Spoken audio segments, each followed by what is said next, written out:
Politik luar negeri adalah salah satu peran negara yang harus dijalankan dalam menjaga hubungan internasional. Bukan hanya melihat konflik, namun negara dapat berperan dalam menjaga stabilitas perdamaian secara global. Indonesia pun tidak kalah saing dalam berperan menciptakan perdamaian dunia, meskipun secara politik Indonesia memiliki dasar bebas aktif. Hal tersebut berarti tidak memihak manapun, namun tetap aktif dalam mengkampanyekan perdamaian serta berperan menjaga kestabilan ekonomi dunia. Dan era modern juga berarti memiliki peran mengembangkan politik dalam dunia digital.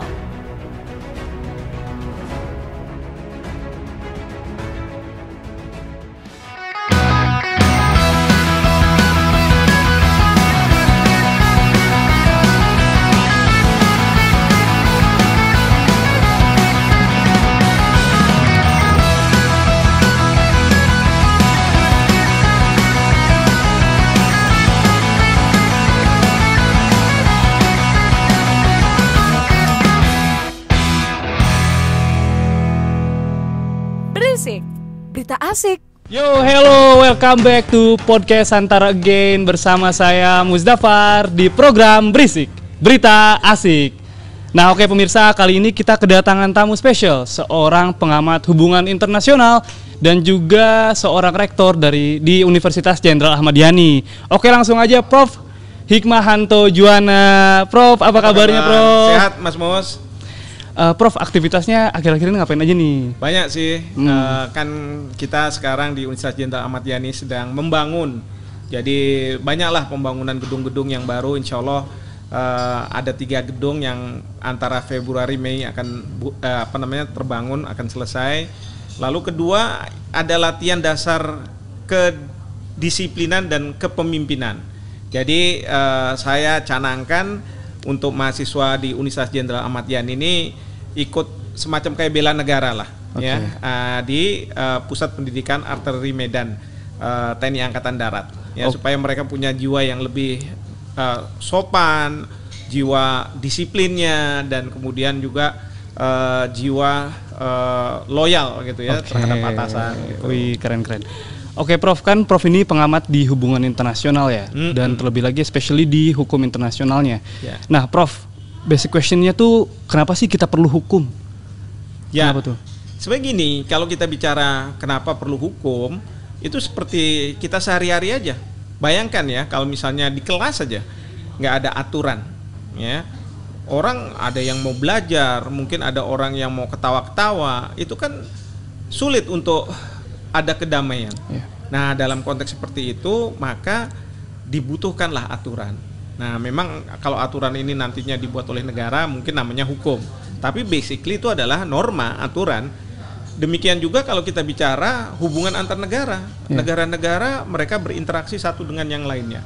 Lalu mungkin yang satunya punya sistem pertahanan yang canggih.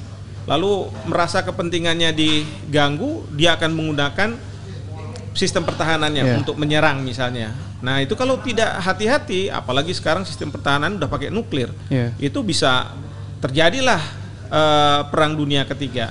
Nah, di sini pentingnya hukum. Di samping juga kalau dalam konteks internasional, bayangkan ya, kalau pilot dia menerbangkan pesawat ke negara lain, lalu dia nggak bisa bahasa Inggris. Dia bisanya bahasa Sunda karena di Cimahi gitu. Dia asal Cimahi tempat saya sekarang bertugas. Nah, itu kan akan merepotkan. Jadi ada ketentuan yang mengharuskan pilot gitu ya untuk menggunakan misalnya bahasa Inggris. Harus memperhatikan pesawat kalau misalnya terbang, standar keamanan seperti apa. Dan juga kalau misalnya nanti bertemu dengan pesawat itu harus dipastikan bahwa tidak akan terjadi tabrakan di ruang udara. Nah, di sini pentingnya hukum internasional, aturan-aturan yang dibuat oleh negara. Jadi kalau hukum internasional itu bedanya dengan hukum nasional. Kalau hukum nasional ini kan dibuat oleh lembaga-lembaga yang ada di suatu negara. Kalau ini yang disepakati oleh negara-negara sebagai masyarakat internasional. Oke, Prof. Nah, di hukum internasional sendiri juga kan ada beberapa concern. Salah satunya itu di isu kemanusiaan nih, Prof. Betul. Nah, hukum internasional sendiri memandang isu kemanusiaan itu seperti apa sih, Prof? Oh, sangat luar biasa. Karena apa? Pertama ya, sejak dulu munculnya hukum internasional itu, ini sudah dipikirkan ya masyarakat antar negara ini bisa melakukan perang. Yeah.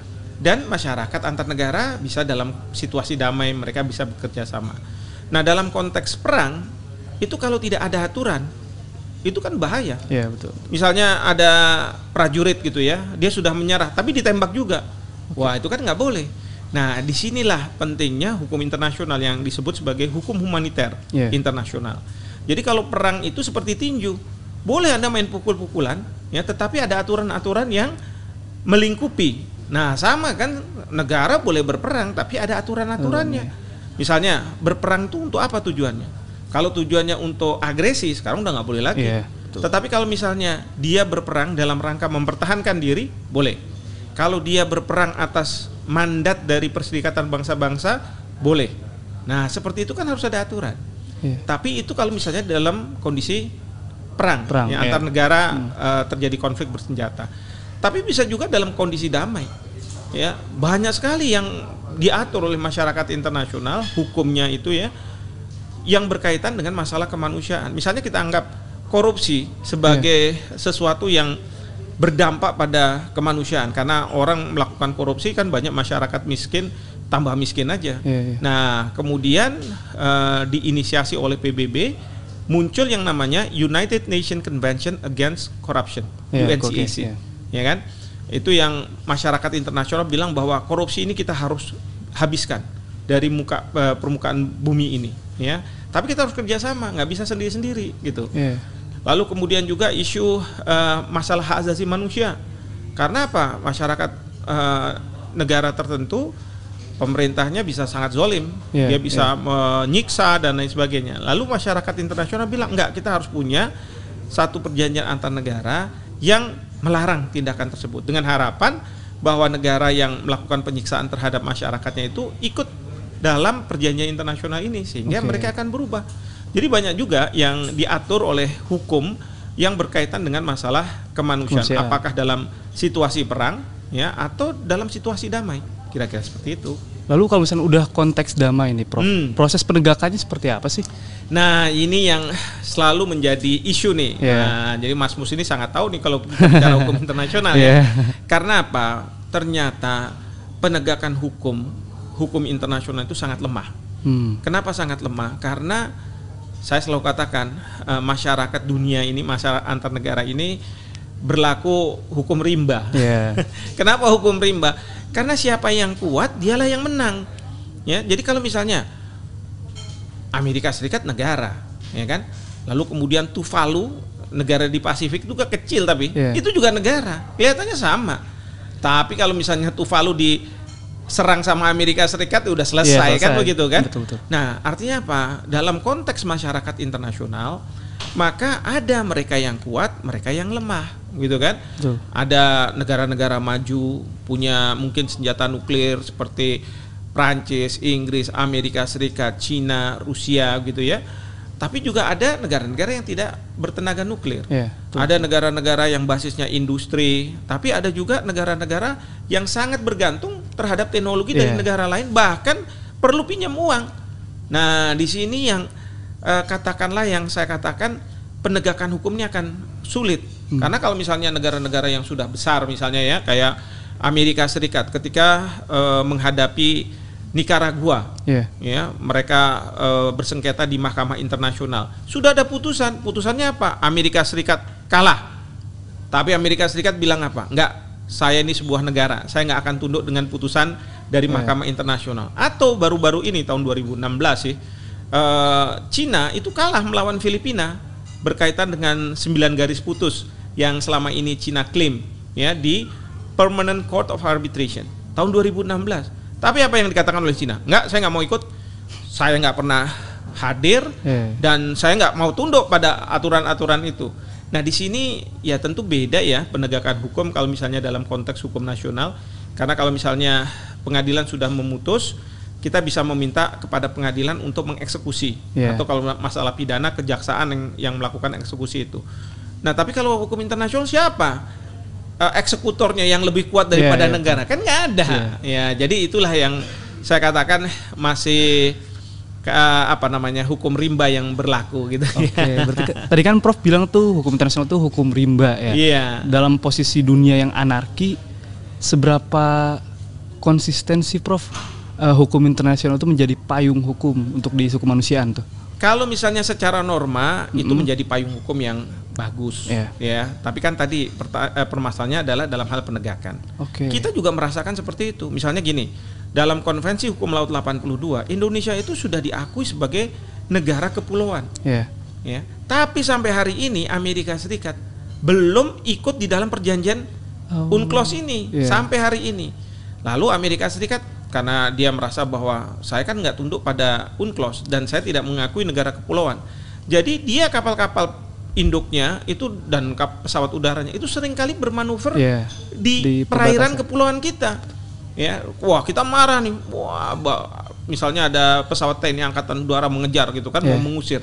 Tapi kalau lawan Amerika Serikat gimana ya? Ya kan, yang ada kita bisa mati konyol gitu kan.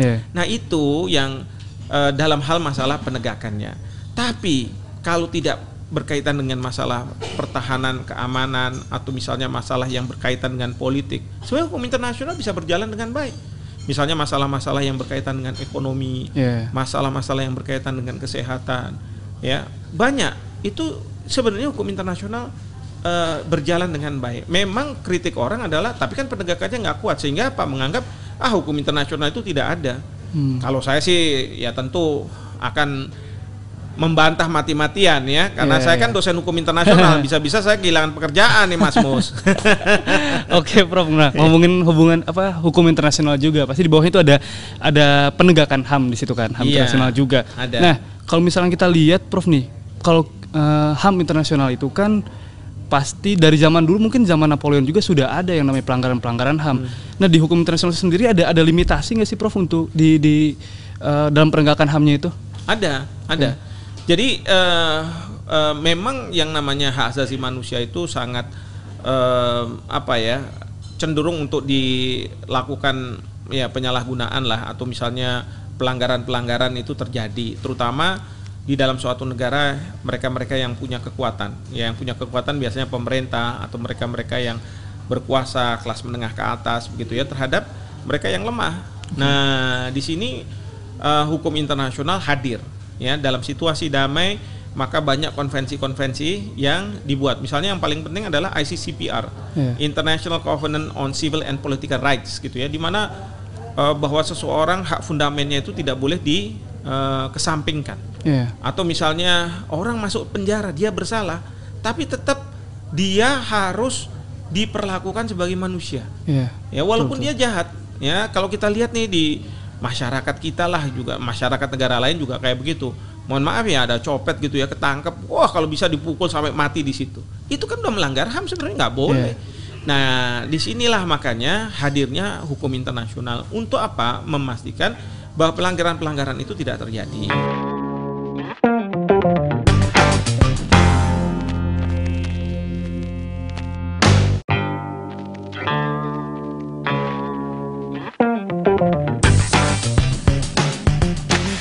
Nah, lalu bagaimana kalau misalnya terjadi? Bisa melakukan komplain.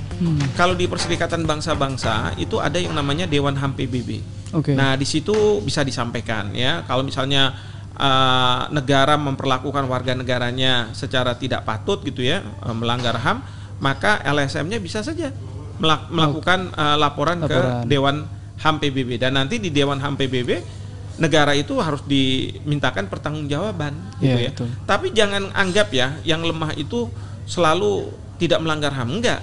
Ini misalnya kita tahu ya, mohon maaf ya, di Papua itu kan ada OPM. Dia melakukan penembakan terhadap orang sipil. Coba bayangkan orang sipil bekerja ditembak sama dia. Ya kan? Itu kan nggak boleh.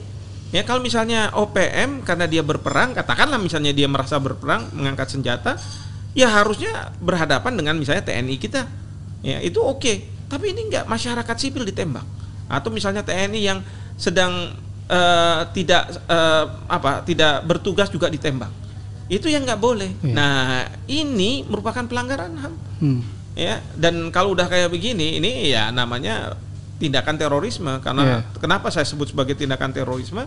Karena memang kalau para pelaku teror itu dia nggak melihat Siapa yang di depannya dia, mau dia tentara, mau dia polisi, bahkan orang sipil, dia lakukan, ya kan, pembunuhan terhadap dirinya sendiri yang berakibat pada matinya orang-orang sipil yang tidak berdosa misalnya, ya. Itu kan menurut saya nggak boleh kayak begitu itu. Nah, ini yang kemudian hukum internasional hadir. Gitu, Mas. Oke, Prof. Nah, kita kan tadi udah ngebahas nih tentang hukum internasional ya. Kita loncat ke topik lain yang hektik sekarang itu tentang presidensi G20. Nah, Indonesia itu kan ditunjuk sebagai presidensi G20 pada saat pandemi. Menurut Prof itu tantangan atau peluang bagi Indonesia? Dua-duanya tantangan sekaligus peluang. Karena apa? Kalau kita bisa menaklukkan tantangan ini, berarti kita mendapatkan banyak sekali peluang. Oke. Ya kan? Bagaimana Indonesia, kan Bapak Presiden mengatakan 3 hal yang penting. Pertama adalah kesehatan dunia. Karena apa? Kita pandemi. Dalam konteks pandemi yang sekarang terjadi COVID ini, kalau saja ada satu negara yang tidak dapat vaksin, itu bisa mengakibatkan dunia kembali lagi pada masa COVID pandemi itu. Nah, maka Bapak Presiden mengatakan pokoknya jangan ada yang tertinggal. Ya, semua negara harus bisa mendapatkan vaksin. Bagi negara-negara yang tidak mampu mungkin bisa digratiskan. Ya, jangan kemudian negara-negara yang bisa memproduksi vaksin itu mengkomersialkan. Mereka bisa dapat untung besar, tapi ingat, dunia tidak akan selamat. Maka Bapak Presiden mengatakan itu. Yang kedua, masalah digitalisasi. Nah, digitalisasi ini penting, terutama untuk membangkitkan ekonomi. Ya, kita sudah mengalami kan, pakai gadget dan lain sebagainya, mau beli nggak usah pergi ke mall gitu ya, bisa aja kita beli barang ini, belang itu dan lain sebagainya. Nah, sekarang bagaimana tantangan seperti itu bisa menjadi peluang, terutama bagi UMKM. Karena UMKM ini menjadi salah satu penguat dari perekonomian di Indonesia. Nah, ini yang Indonesia ingin bahwa di negara-negara lain juga bisa melakukan hal yang sama, menguatkan UMKM-nya dengan adanya digital. Jadi transformasi ke digitalisasi ini. Yang ketiga berkaitan dengan masalah lingkungan hidup. Ya, bagaimana jangan sampai bahan bakar fosil itu terus-terusan kita pakai. Ya, sehingga nanti kalau udah habis terus kemudian kita bergantung mau hidup dari apa.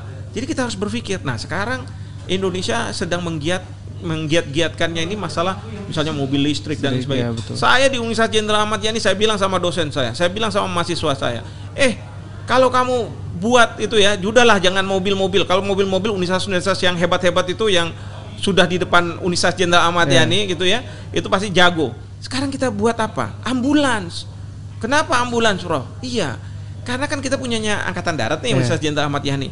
Kalau kita bisa buat ambulans yang bertenaga listrik, dan ambulans itu bisa mengangkut katakanlah prajurit-prajurit yang katakanlah sakit di perbatasan ke rumah sakit terdekat, itu kan jauh tuh sebenarnya, ya kan. Betul. Kalau pakai BBM kan kita sangat bergantung pada pom bensin dan lain-lain. Tapi kalau kita pakai listrik, mungkin mobil itu juga bisa menyerap pagi hari tenaga surya, ya kan. Betul. Nah, ini yang kemudian saya bilang harus ada inovasi. Kalau misalnya nanti TNI Angkatan Darat pakai ini, mudah-mudahan saya bilang Pemda-pemda yang ada di seluruh Indonesia, nah, kita nggak bisa bicara yang di Jakarta yang udah canggih gitu ya.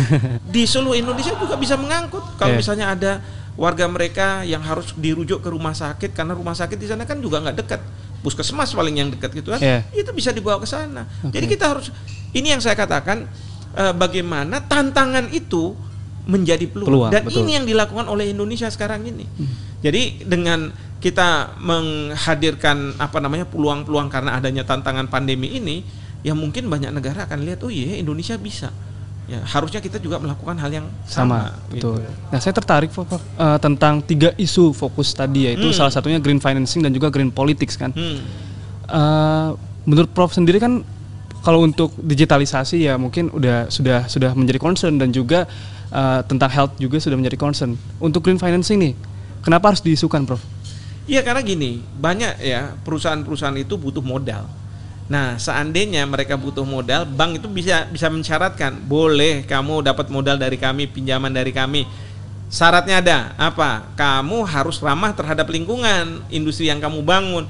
Kan bisa mempercepat kalau kayak begitu kan. Betul. Bagus gitu.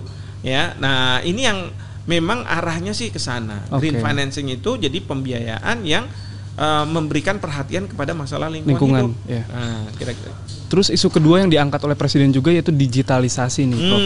Nah, kalau misalnya kita lihat dari sisi hukum internasional, ada nggak nanti kemungkinan hukum internasional itu akan bergeser karena digitalisasi ini? Pasti. Sekarang aja jadi masalah. Ambil contoh ya, kita ini bisa memesan barang dari luar Indonesia langsung ke negaranya, peer to peer gitu kan. Nah, sekarang kalau misalnya kita merasa tidak suka dengan barangnya, boleh nggak dikembalikan? Katakanlah boleh, aturannya mana? Kalau pakai undang-undang perlindungan konsumen di Indonesia kan nggak berlaku di sana, di negara asalnya. Betul, ya kan? betul. Nah, ini masyarakat internasional harus berpikir mengenai masalah ini. Karena apa? Ini kemajuan peradaban yang berdampak pada eksistensi dari hukum internasional. Kita udah nggak seperti zaman-zaman dulu lagi. Ya, nah disinilah pentingnya nih hukum internasional dengan adanya digitalisasi.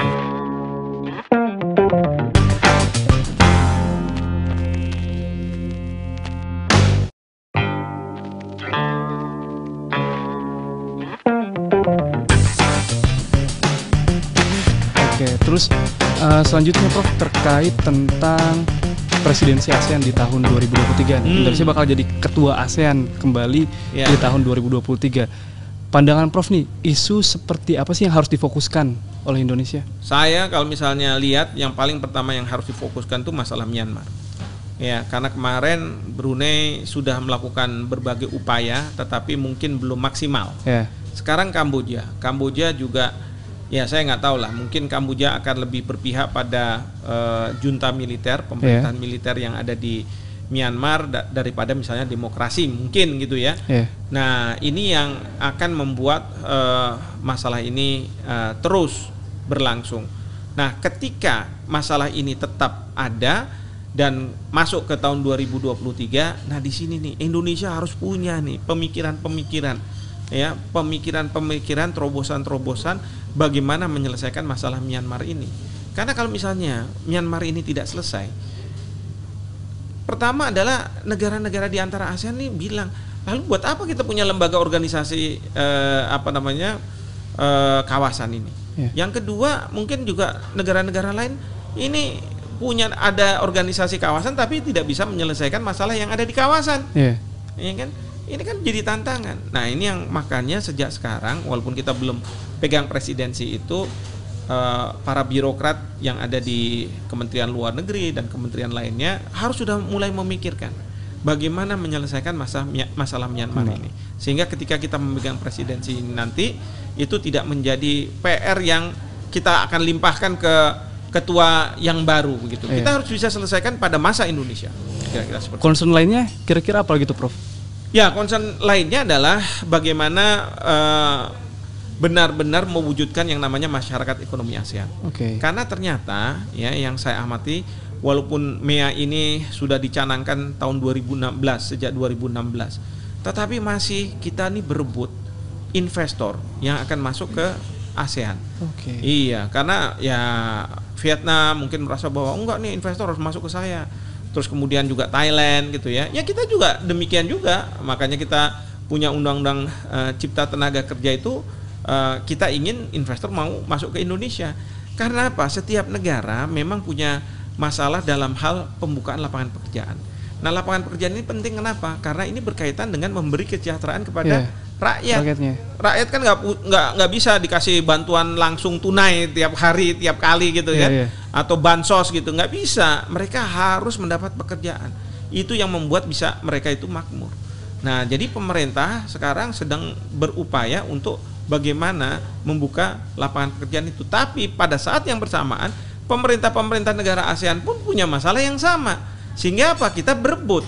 Nah, ini sekarang bagaimana kita bisa sama-sama sebagai negara ASEAN bahwa iya ASEAN sebagai tempat berproduksi tapi jangan berebut. Nah, ini yang menjadi tantangan bagi kita. Ya. Terus terang saya juga kadang-kadang agak ngomel sih. Karena apa? Kita paling banyak di ASEAN ini jumlah penduduknya sekitar 270 juta. Kalau misalnya dari 600 juta 660 juta rakyat di ASEAN, itu hampir setengahnya loh kita. Artinya apa? Kalau jumlah penduduk besar itu biasanya menjadi pangsa pasar yang besar. Menjual barang tuh bisa laku, wah dapat untungnya besar kan gitu. Tapi kok nggak membuka lapangan pekerjaan di Indonesia? Maunya saya, iya kita menjadi pangsa pasar besar, tapi berkorelasilah dengan lapangan pekerjaan. Jangan kemudian kita pasarnya besar, tapi yang dapat pekerjaan ya mereka yang di Thailand, mereka yang di Vietnam, mereka yang di Kamboja. Karena apa? Investor datang ke sana. Kalau sudah datang ke sana, nanti mereka menjual barangnya ke Indonesia karena ini tanda kutip ya, masuk kategori made in Malaysia atau made in Thailand atau made in Kamboja gitu, maka mereka berhak atas keringanan biaya masuk. Biaya masuk ya. Cuma 0-5%, karena itu yang diperjanjikan antar negara-negara ASEAN. Nah, kalau kayak begitu caranya, wah kita jadi pangsa pasar aja tanpa kita bisa memberikan lapangan pekerjaan. Nah, maunya saya kita fair, ya kan? Jangan negara-negara ASEAN mengeksploitasi pasar Indonesia, sementara lapangan pekerjaan kita tidak ada, gitu. Ngomongin isu tentang Myanmar juga nih, Prof. Kan di ASEAN sendiri ada prinsip namanya ASEAN Way, non-intervention kan. Seberapa yakin Indonesia bisa istilahnya menyelesaikan kasus di sana ketika presidensi? Memang non-intervensi, lalu kemudian harus keputusan dibuat secara konsensus, gitu kan? Kalau konsensus, kalau misalnya keputusan tentang Myanmar, pasti Myanmar nggak mau dong, kan gitu kan? Betul, kapan konsensusnya kalau kayak begitu kan? Nah, ini yang harus dipikirkan oleh pemerintah Indonesia. Saya bilang misalnya gini, non-intervensi, kita bisa aja ASEAN membentuk satu angkatan perang, katakanlah gitu, tapi ya semua harus ikut masuk. Jadi kayak multinational forces gitu ya, yang kemudian mereka masuk ke Myanmar ya untuk membantu. Tapi ini nggak dianggap sebagai intervensi. Ini yang disebut sebagai responsibility to protect, R2P. Dan dalam hukum internasional ada. Nah, sekarang kita harus berani membuat keputusan seperti itu. Selama ini cuman ya janganlah nanti dibilang intervensi. Enggak, kalau menurut saya Indonesia pemerintah harus buat keputusan seperti ini. Satu itu. Yang kedua, berkaitan dengan konsensus, kita bilang pokoknya di mana-mana tuh ya, kalau misalnya ada orang yang punya benturan kepentingan, konflik of interest, dia harus keluar, dia nggak boleh ngambil keputusan. Artinya apa? Kita mau menyelesaikan masalah Myanmar, Myanmar nggak boleh dong ikut mengambil keputusan, harus keluar, ya kan? Untuk supaya bisa sampai konsensus. Kalau nggak bisa. Itu yang kita harus cari, harus kita kejar, gitu ya. Dan itu yang harus exercise, disimulasikan oleh para birokrat kita.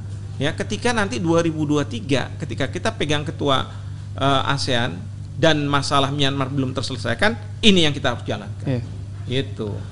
Wow, oke pemirsa, tadi kita sudah berbincang-bincang banyak tentang hukum internasional dan juga terkait presidensi Indonesia dan persiapan presidensi Indonesia di ASEAN di tahun 2023 dengan Prof nih. Oke Prof, karena kita ngomongin hubungan internasional, kita bakal tutup acara ini menggunakan tiga bahasa deh. Indonesia, bahasa. Jepang, dan Inggris.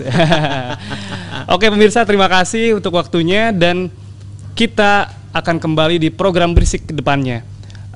Boku Mustafa Soshite, Profesoru Hikmahanto des, gosecho arigatou gozaimashita. Don't forget to always watch podcast Antara TV that will be shared on antaranews.com and also Spotify Antara. See you later and bye-bye.